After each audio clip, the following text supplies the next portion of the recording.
Shalom hermanos, estamos entrando ya en la penúltima porción del libro de Éxodo. Esta es la porción número 22, que se titula Vayaquel, que quiere decir y convocó o congregó. Esta porción nos cuenta la importancia de la unidad, cómo el pueblo se unió para construir el tabernáculo. Ahora, el pueblo también se unió a los pies del monte Sinaí, pero no en un sentido bueno, porque el pueblo se corrompió, se perdió, se perdió el pueblo, ¿verdad? No, al hacer una imagen de un becerro de oro,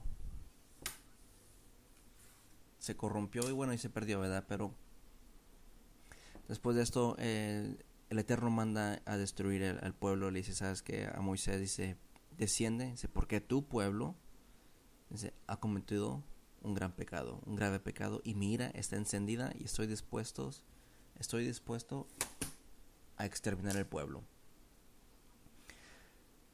Esto fue lo que sucedió en la porción anterior. Y en esta porción, Moisés tiene una tarea inmensa.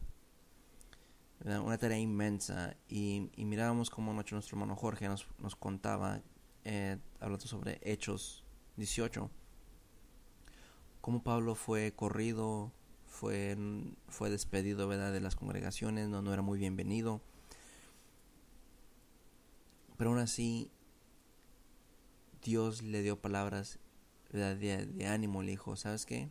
Habla, aunque escuchen o no escuchen, tú habla. Tú no calles lo que tú tienes que decir, no lo calles. Y así después de tanto tiempo que nuestro hermano Moisés, el profeta, el líder Moisés, bien dicho, un pastor, Moisés siendo un pastor de una nación tan grande, tiene una tarea tan difícil de unir un pueblo. Después de que estuvieron unidos en las faldas del monte Sinaí,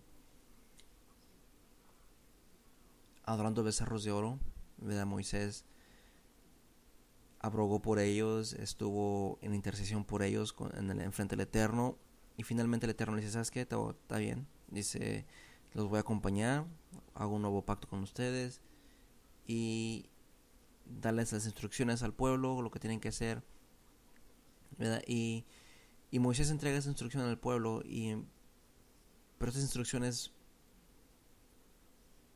son instrucciones para algo muy especial.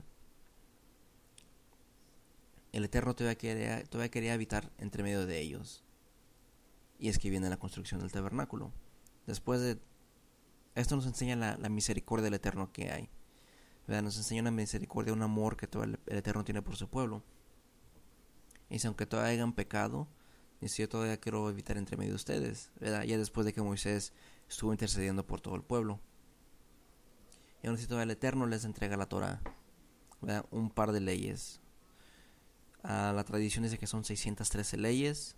Exactamente, para ser exactos, yo no sé exactamente cuántas leyes son, pero la tradición dice que son 613 leyes. Y vamos a tomar la tradición, 613 leyes. Y todas escritas entre los 10 mandamientos. Los 10 mandamientos es el centro ético, es el corazón de la Torah.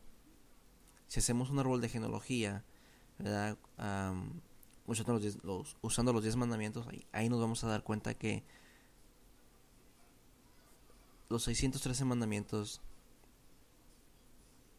salen de estos 10 mandamientos. Este es el centro, este es el corazón de la Torah, el centro ético.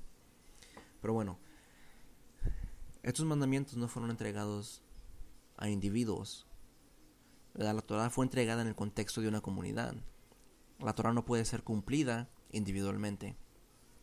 La Torah fue diseñada con instrucciones para un pueblo santo, no para una persona santa, ¿verdad? Y Moisés se preparó para entregar las instrucciones, ¿verdad? Y él llamó a la congregación. Por eso es que dice Éxodo 35:1. Dice: Moisés congregó a toda la asamblea de los hijos de Israel y les dijo: estas son las cosas que el Eterno ha ordenado para hacerles.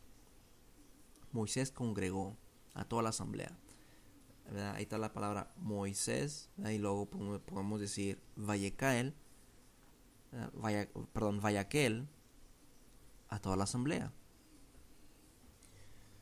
¿verdad?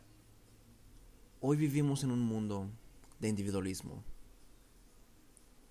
¿Y por qué podemos decir por qué un mundo de individualismo? Bueno, la mayoría de las personas hablan y piensan en contexto de yo. Al menos yo así lo hice. Pensamos en el contexto de nuestra salvación personal, de nuestra relación personal. No pensamos en un contexto de un pueblo, de una comunidad, de una congregación. Lamentablemente, así la tele, la radio, los medios de comunicación, entretenimiento,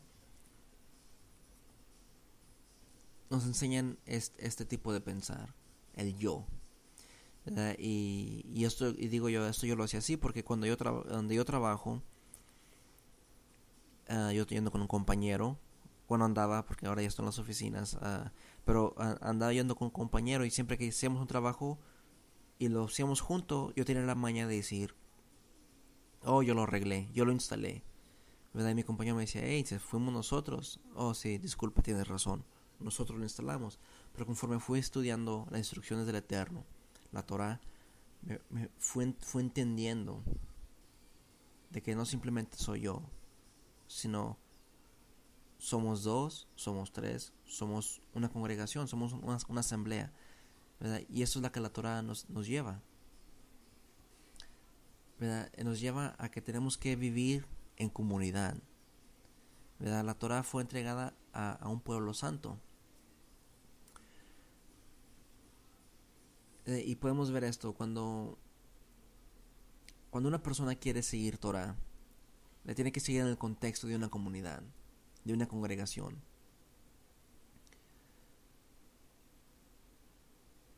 La Torah fue entregada en ese contexto.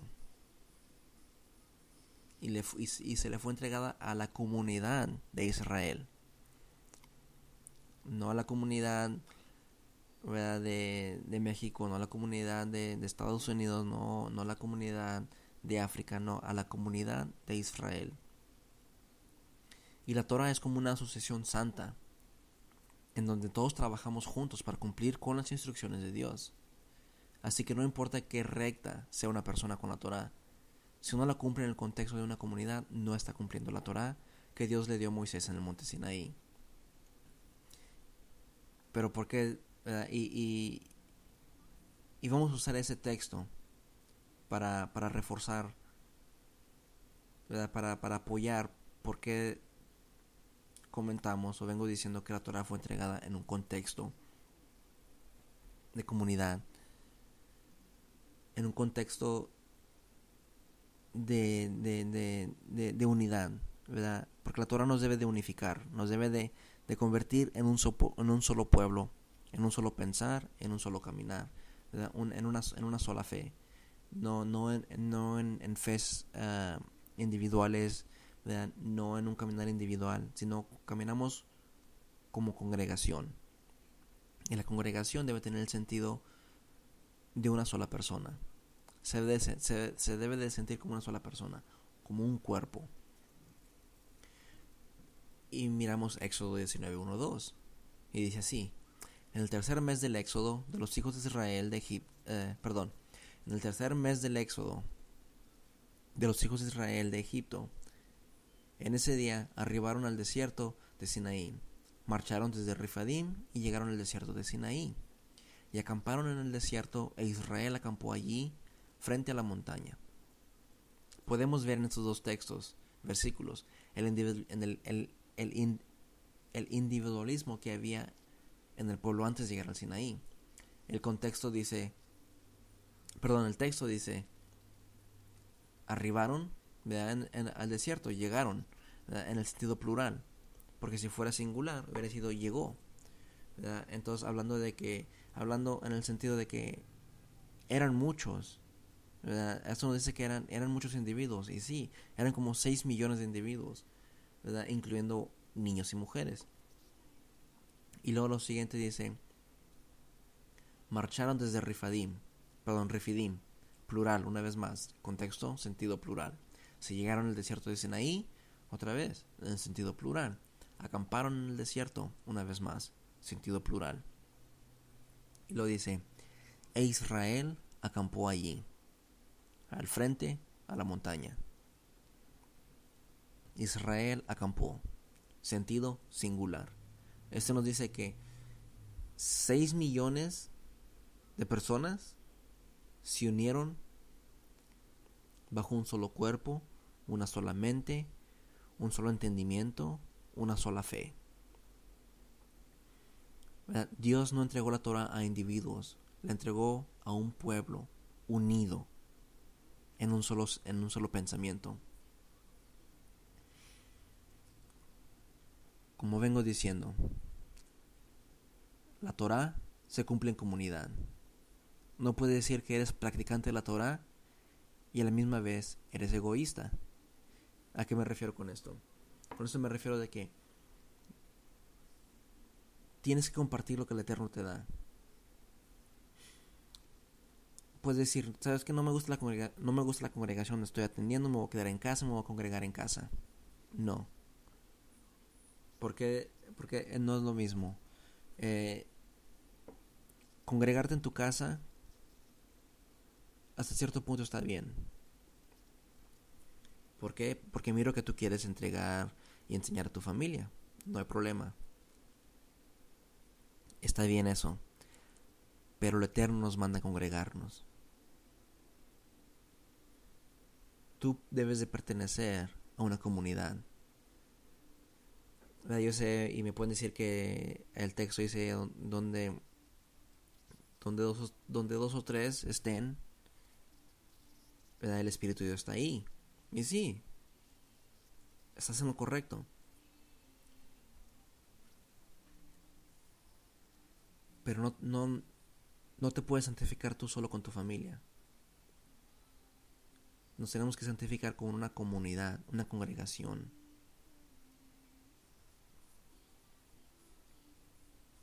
En la congregación es donde nos apulimos. Es como si echar un montón de piedras rasposas con orillas afilosas, y las echas tú en una canasta, todas juntas, y te las llevas de viaje. Y en ese viaje, ¿verdad? En esa carretera hay pozos, ¿verdad? Y estos pozos hacen que las piedras brinquen para un lado para el otro, pero chocando entre ellas mismas. Pero en estos choques, los lados, las orillas, los filos de las piedras se van perdiendo y van sacando algo suavecito. La piedra empieza a agarrar una forma suavecita. Todo lo filudo, todo se empieza a perder. Y empieza a quedar una piedra bonita, suave. Y con esto que lo quiero decir es que en la congregación es donde nos vamos a santificar. La congregación nos va a exhortar. Un hermano nos puede exhortar, pero no nos exhorta, ¿verdad? Esperemos no nos exhorte en el sentido, ¿verdad?, que nos quiera apagar, llevarnos hacia abajo, sino en el sentido de que nos anime, que nos lleve a la unidad. Ese es el tipo de exhorto que se debe de hacer una congregación, ¿verdad? Y en el hebreo clásico hay 3 palabras que se usan para referirse a una comunidad. Brincando de un punto a otro punto, ¿verdad? Continuando con nuestro estudio, dice, el hebreo clásico hay 3 palabras que se usan para referirse a una comunidad. Y esas 3 palabras son Eda, Sibur y Kehila. Cada palabra presenta un tipo de vínculo con la comunidad. Y la primera palabra, Eda, un grupo de personas que han presenciado la misma cosa y tiene un fuerte colectivo de identidad. Comparten la misma fe. El pueblo de Dios se convirtió en una Eda